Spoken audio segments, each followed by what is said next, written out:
अभ्यास 5 प्रश्न 6 25 65 डेसीमीटर लंबी सीढ़ी को दीवार से 25 डेसीमीटर हटाकर लगाया गया है।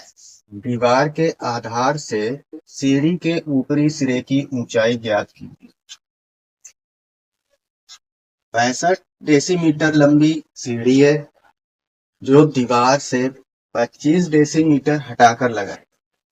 तो यहाँ पर मान लेंगे कि ये एक दीवार है। मान लिया ये एक दीवार है। अब इस दीवार पे जब सीढ़ी लगेगी तो ऐसे तिरछी लगेगी। जो सीढ़ी का ऊपरी सिरा है वो दीवार पर यहाँ पर आएगा। मान लिया यहाँ पर लग रहा है ऐसे, और ये सीढ़ी का निचला सिरा है जो दीवार के आधार से इतनी दूरी पर है। तो अब ये इस दूरी को यहाँ पर मिला लेते हैं ऐसे। तो ये सीढ़ी हो गई। सीढ़ी का ये निचला सिरा हो गया, ये ऊपरी सिरा हो गया। ऊपरी सिरा यहाँ पर है दीवार पर, ये दीवार का आधार है। अब दीवार के आधार, अब इसको हम मान लेते हैं ये समकोण त्रिभुज बन रहा है।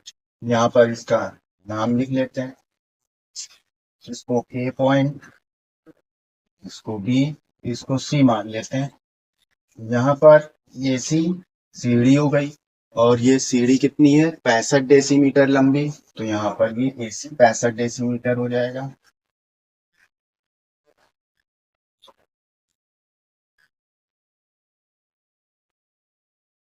ये 65 डेसीमीटर हो गया।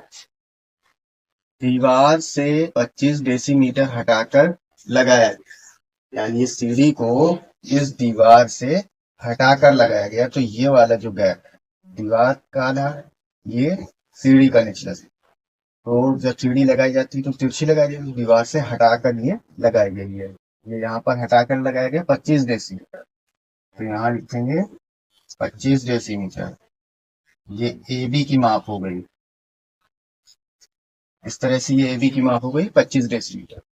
अब हमें याद क्या करना है, दीवार के आधार से, ये दीवार है, दीवार का ये आधार है, आधार से सीढ़ी के ऊपरी सिरे की ऊंचाई है। सीढ़ी का ऊपरी सिरा ये है सीढ़ी का, तो इसके बीच की, यानी दीवार के आधार से सीढ़ी के ऊपरी सिरे की बीच की दूरी निकालनी, यानी ये BC ज्ञात करना है।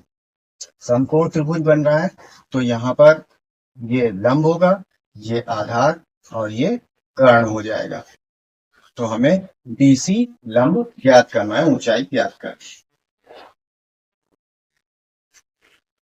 यहाँ पर ये BC है, इसको हम ऊंचाई को H मान सकते हैं। H ऊंचाई हो गई, हाइट। तो ये BC ये ऊंचाई हो गई। अब यहाँ पर इसको हल करने के लिए समकोण त्रिभुज ABC में, यहाँ लिखेंगे समकोण त्रिभुज ABC में, समकोण त्रिभुज ABC में, ABC में। अब ABC में यहाँ पर जो मान दिए गए हैं उनको लिख लेना। यहाँ पर है कर्ण AC, तो यहाँ लिख लेंगे कर्ण AC है, कर्ण बराबर AC बराबर 65 डेसीमीटर, और ये आधार है।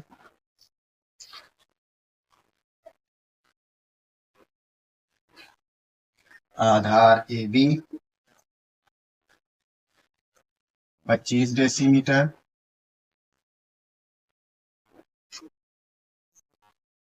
इस तरह से हो गया। और ये BC लंब है,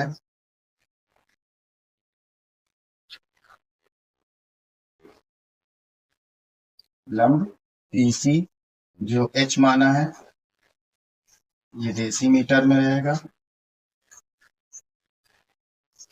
इस तरह से हो गया। अब इसमें पाइथागोरस प्रमेय लगा देंगे।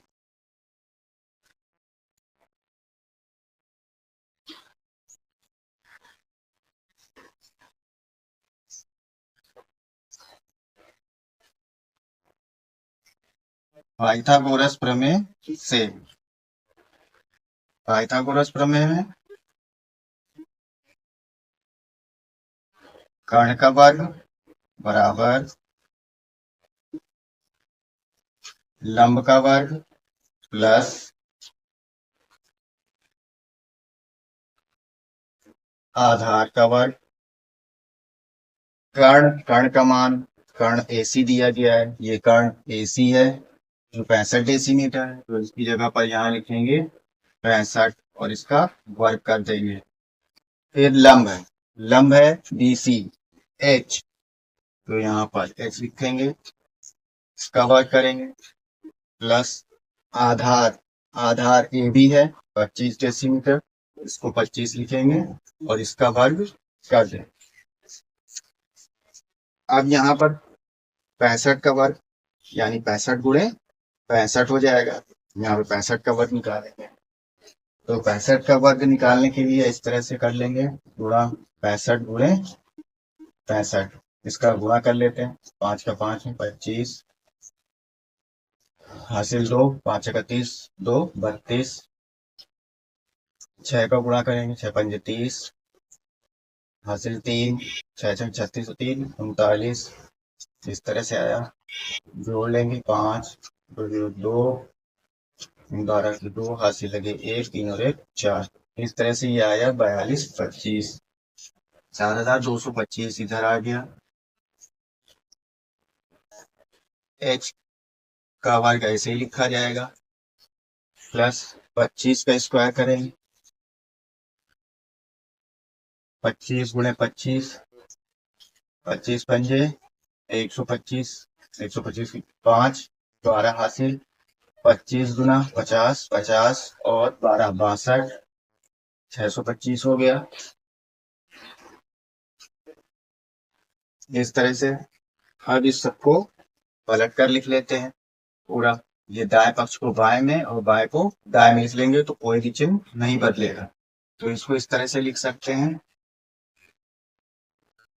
h की घात 2 प्लस 625 बराबर 4225।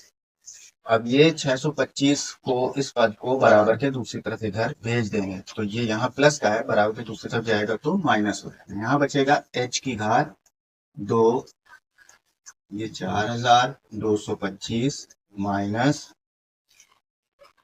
625 हो गया। अब इसे घटा लेंगे, घटाएंगे 5 में से 5 गए 0, यहाँ 2 है, 2 में से 2 घट जाएगा 0, यहाँ 2 है, ये 6 घटाएंगे, घटेगा नहीं तो इसको उधार दे देगा, ये हो जाएगा 12, 12 में से 6 के बचे 6 और यहाँ बचा 3, तो ये इस तरह से आया 3600। अब इसके गुणनखंड कर लेंगे और उनको 2 बराबर भागों में बनाएंगे, गुणा के रूप में लिखेंगे, तो यहाँ जब इसका करेंगे तो ये बन जाएगा 60 गुणे 60, इस तरह से हो गया। तो अब हम इसे क्या लिख सकते हैं, 60 की घात 2, अब 60 की घात 2 हो गया, h की घात 2 है और ये 60 की घात भी 2 है, जब घात समान हो गई तो घात को कट कर लेंगे और ये आ जाएगा h बराबर 60। अब ये जो 60 आया ये है ऊंचाई BC और ये है डेसीमीटर में, इसका मात्रक डेसीमीटर। इस तरह से हमें क्या मिला, दीवार के आधार से सीढ़ी के ऊपरी सिरे इतने बीच की दूरी BC 60 डेसीमीटर।